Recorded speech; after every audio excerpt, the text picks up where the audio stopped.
প্রশাসনিক সুবিধায় নতুন দিগন্ত বাংলায়।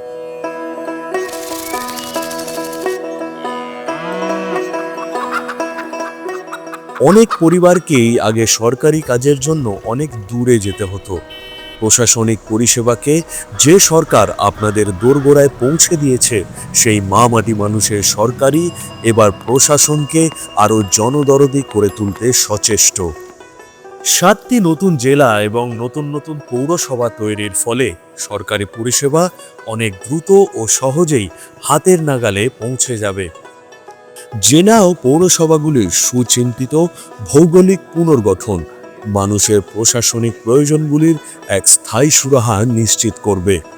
দিদির দূরদর্শী চিন্তায় বাংলায় জনমুখী প্রশাসনের এক নতুন অধ্যায় উন্মোচিত হবে, কারণ সুশাসন সবসময় মানুষের হাতের নাগালেই থাকা উচিত। দিদির 10 প্রতিজ্ঞায় উন্নয়ন হবে আবার বাংলায়।